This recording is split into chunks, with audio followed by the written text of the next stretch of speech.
It was the summer of 1990. I had plans for my life. Like, growing up on the streets of Detroit, I just saw a trend. Especially at that time in 1990 when I was 17 years old. I just saw a trend. Most of my friends were either dying or going to jail. And I didn't want to be next. But my life pattern was pushing me that way. But I wanted something different. And I didn't really know how to get it. But I wanted something different for my life. And then somebody showed up in my life. My aunt. I started living with my auntie when I was 14 years old. And let me just tell you, folks, she transformed my life. I would like to have the time to deliver all 5 points that I have in my book.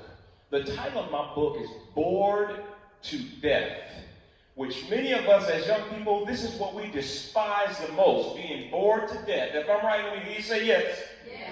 So I said, listen, how do we go from being bored to death to being about that life?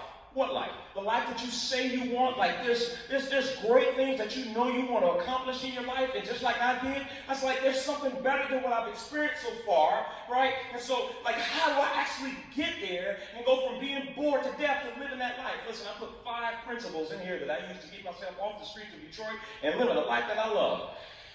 I don't have time for all 5. But today, I want to deliver you the one that I think is most vital to you all here today.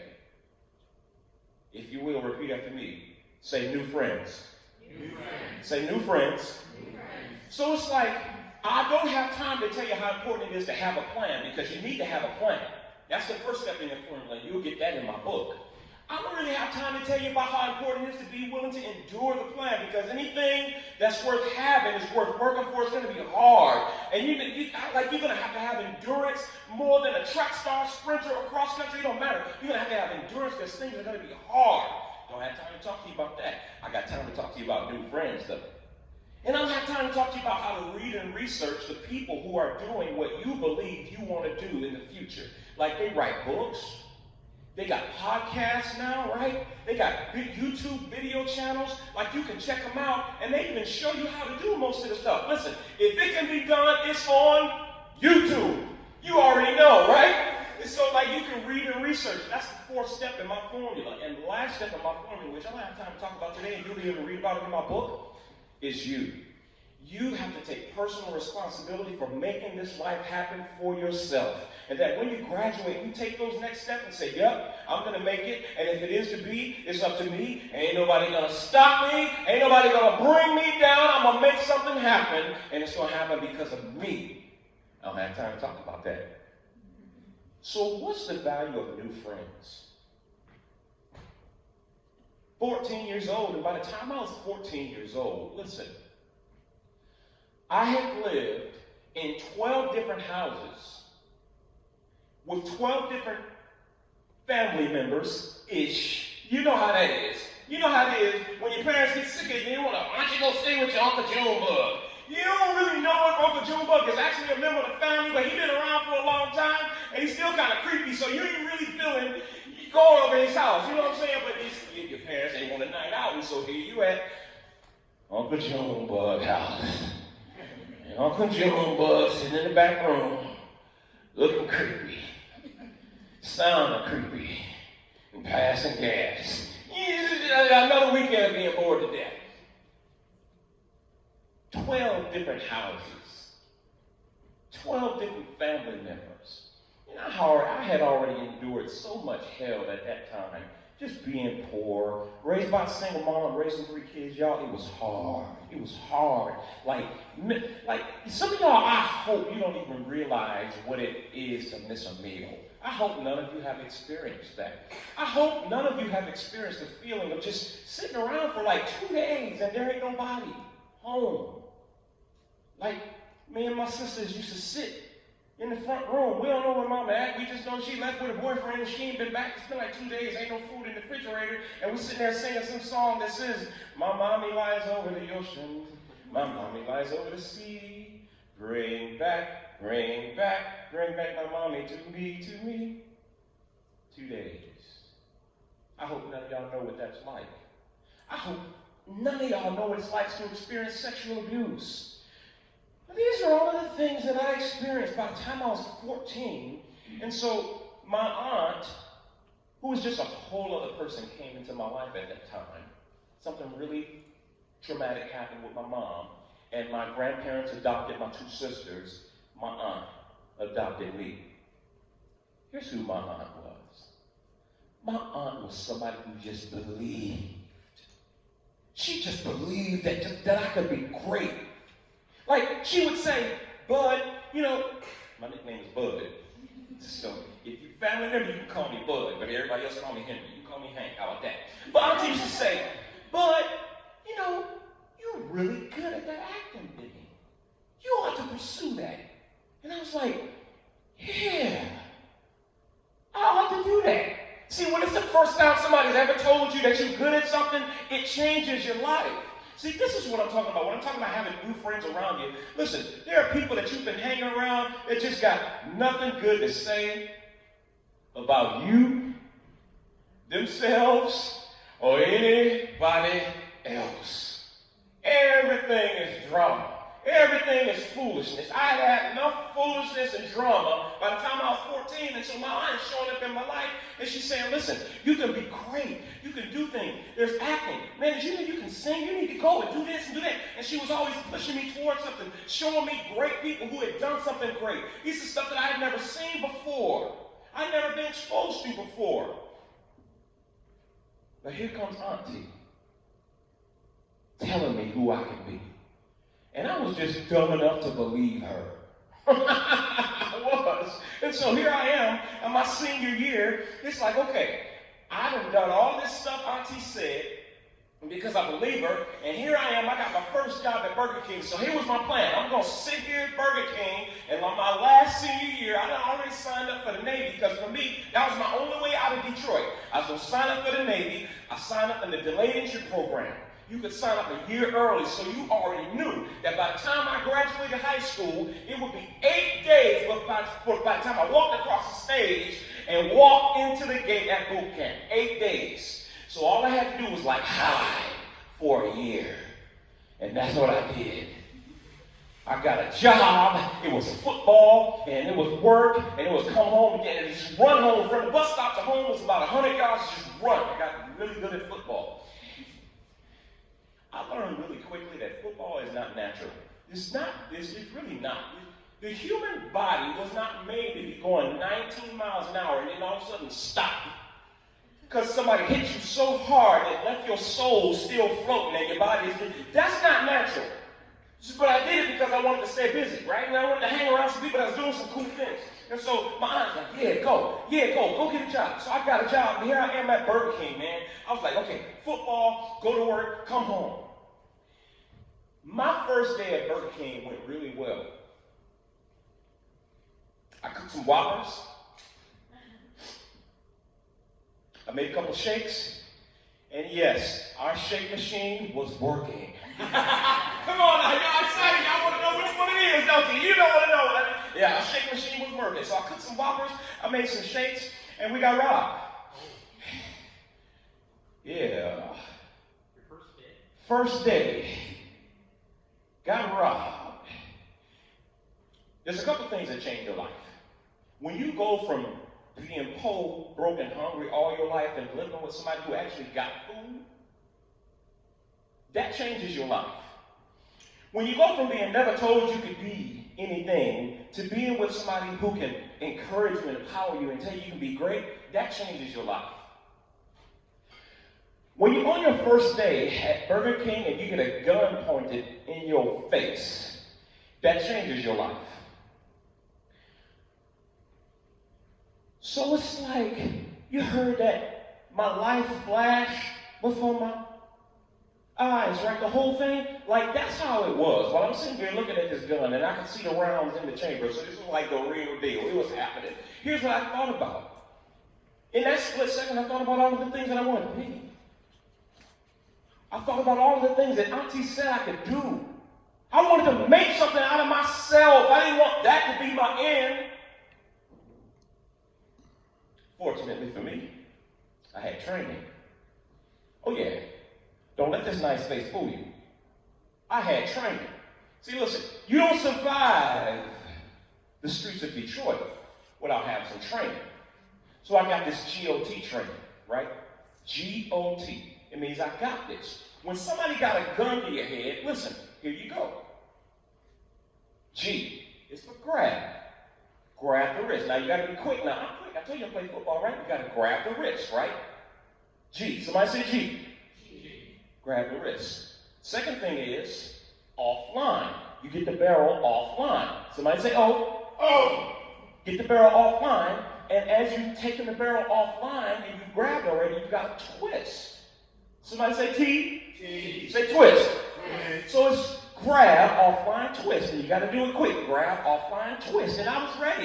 My training, brother. Did I tell you I wanted to be somebody? Did I tell you I didn't want to die right there? So this was the moment. And I'm telling you, he didn't even realize what happened. Before he knew it, bam! I got on the floor. I fell on the floor. What you think I did? Don't listen to that stupid stuff. All that GOT, that stuff that you stupid. Get your behind on the floor. And that's what I did. See, actually what happened was my training was with a semi-automatic and he had a revolver, so it wasn't what I had prepared for, so I just got on the ground. And the next day I came back ready to work. And my manager was like, Henry, what are you doing here? And I was like, Sheila, I work here. And she was like, well, everybody else done quit, and we got to do this and this thing, and then we may not even open up today. She's like, what? It's just like, why are you here? I said, Sheila, I got a plan. My aunt told me I could be something, and I just believe her. So, like, I want to escape the streets of Detroit where everybody is dying and going to jail and stuff around me, gun violence and stuff, and I got something to do. And she said, Henry, gun violence is what happened yesterday. And I said, you're right. I wasn't really prepared for her to be at right, so I didn't really know how to respond. And she was right. But listen, for me, guess who was more right? Auntie was more right. Because for 40 years, Auntie had told me over and over and again, Bud, you can be something. You can do something with your life. You got skills. You got talents. Don't let nobody stop you. Don't let nothing stop you. Just keep going and going and going. And you can change your whole generational pattern if you just go and do it.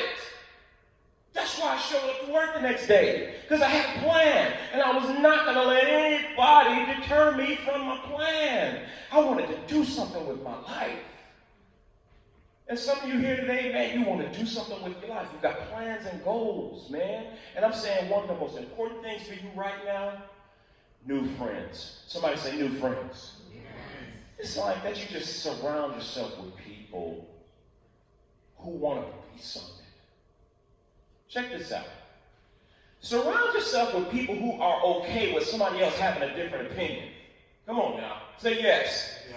Surround yourself with somebody who are not okay with people going hungry and being homeless. Somebody say yes. Listen, surround yourself with people who think that they are bold enough to figure out the healthcare crisis. Somebody say yes. You surround yourself with those people and that you shoo away negative people. Man, if they got nothing going on in their life, they always got drama. Listen, lose those people.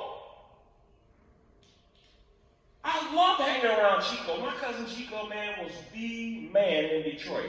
Now, don't let this fool you. Right now, I'm big and strong, and you see a bunch of muscles and stuff, right? I understand why y'all think I'm intimidating right now, but in Detroit, I was the little guy. I was always the little guy, so I wanted to hang around Chico. Man, that was my cousin. Everybody was scared of Chico. And I was scared of everybody. So that means hang around Chico.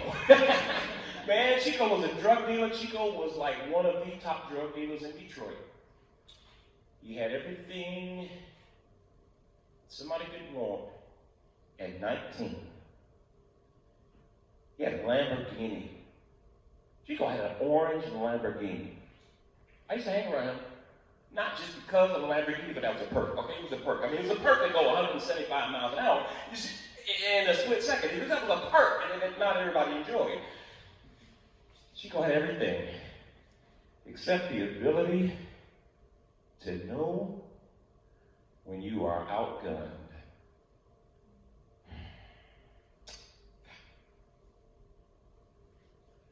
181 bullet holes in Chico's truck. 124 bullet holes in his body. The coroner took Chico out of that truck with a shovel and a bucket. Jamaican posse came through, said, "We want your territory." Chico said, "No. They don't take no too well." I stopped hanging around Chico 30 days prior to that. I would have been in that truck. Auntie changed everything for me. She said, hang around people who are going someplace. Hang around people who believe that they are the answer to today's problems. Listen, young people, I believe that the cure for cancer is in this room. It's in you. It's in you. Listen, the cure for the oil crisis is in this room. The next witty invention is in this room. It's right in the hearts of you and you and you and you. You just got to begin to believe and just begin to endure and just begin to make it happen and hang around people who want to do the same thing.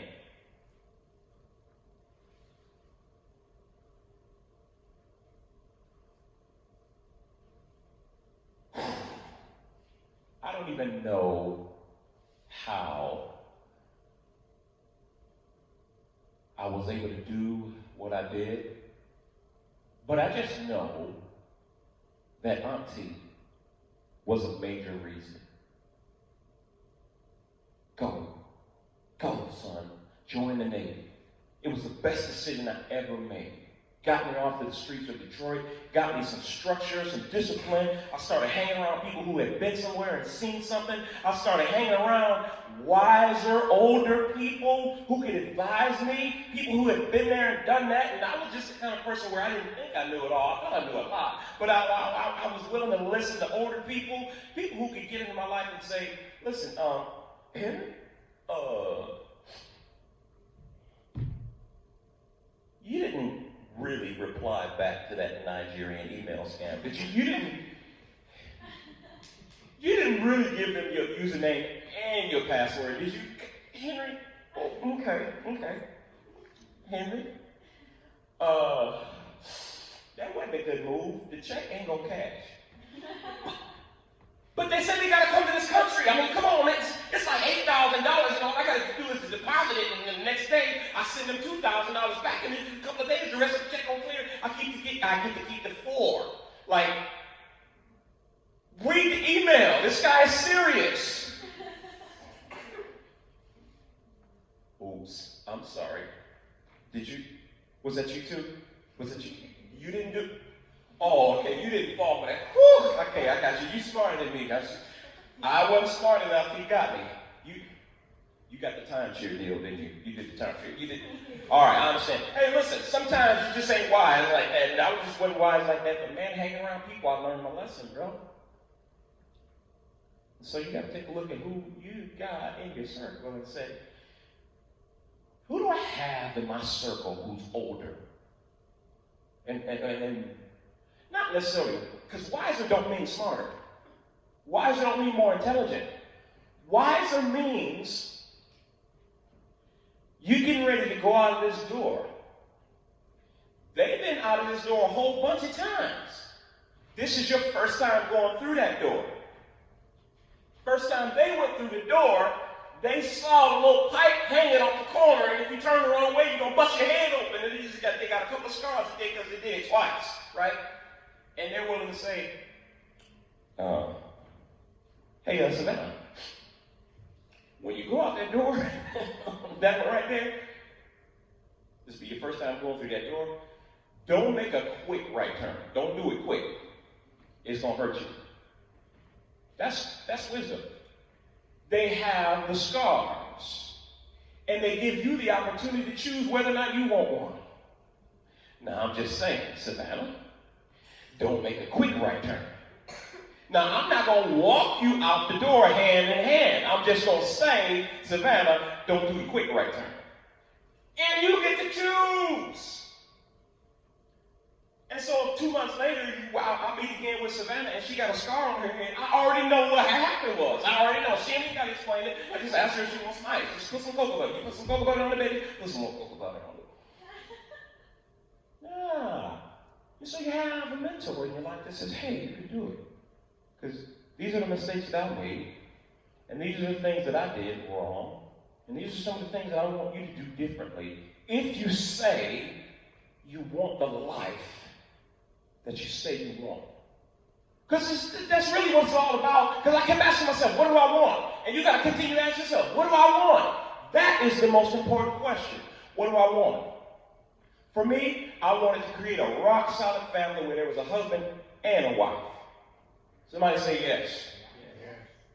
I wanted to raise children who could be successful because of their childhood and not children who had to recover from their childhood.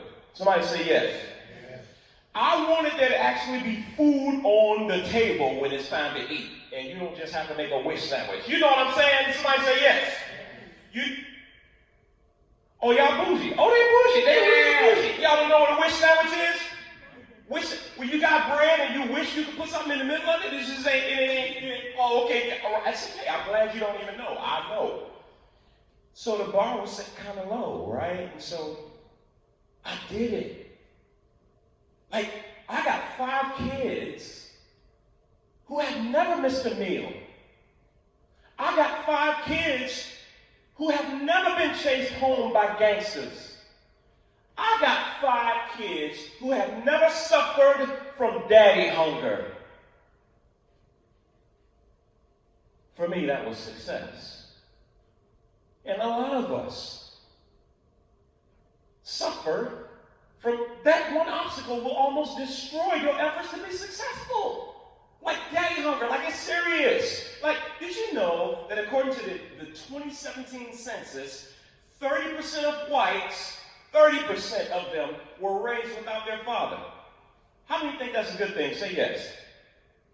Yeah. Quiet. 30%. That means 3 out of every 10 white people that you see were handicapped right from the start in that they didn't have a father figure. That's crazy. Would you agree? Say yes.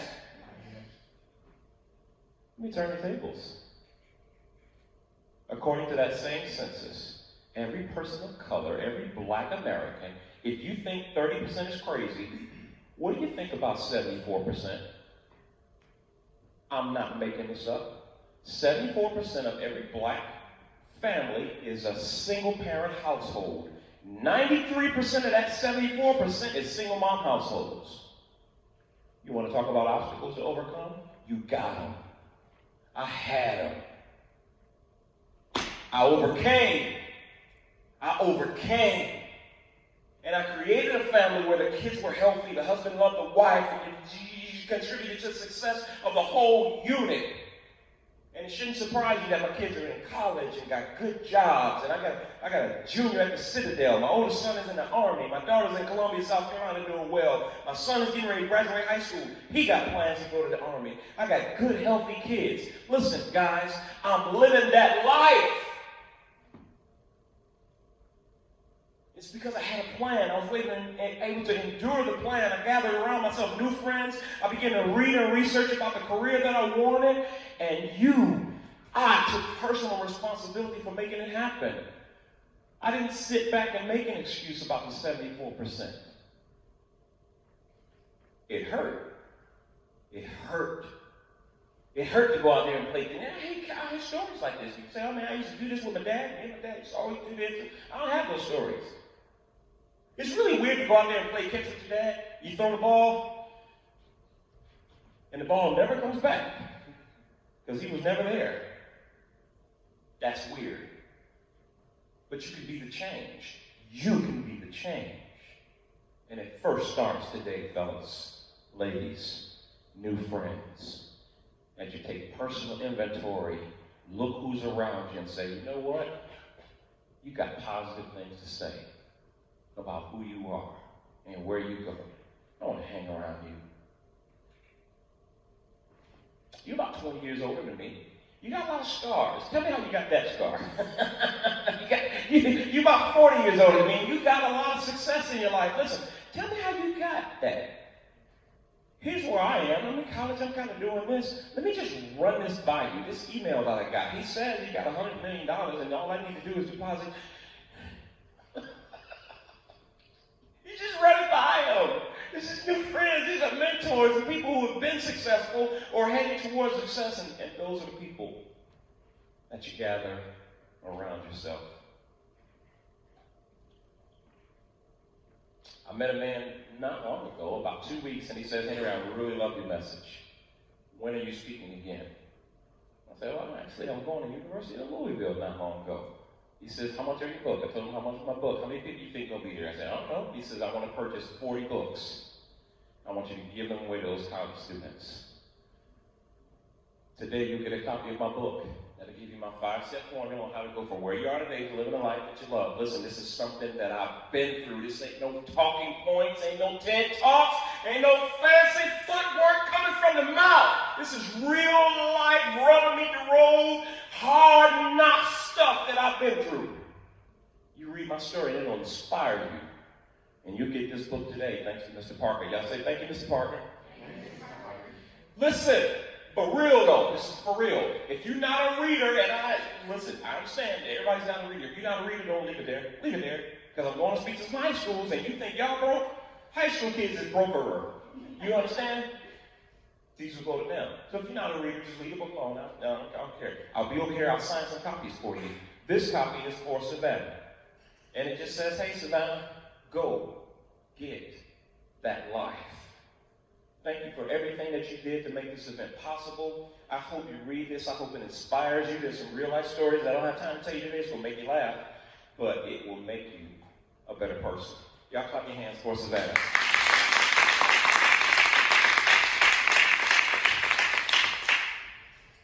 So as I close today, I want to ask you a question. As I told you, the question that you should be asking yourself is, what do I want? What do I want? And the question I want to ask you is, as you continue to ask yourself what you want, I want to ask you, how bad do you want it? It's going to be tough, y'all, but you can do it. There are going to be obstacles that you can overcome, but you can do it. Many of you don't have the obstacles in your way that I had in my way, and I have achieved the life that I wanted. Listen, you can do it.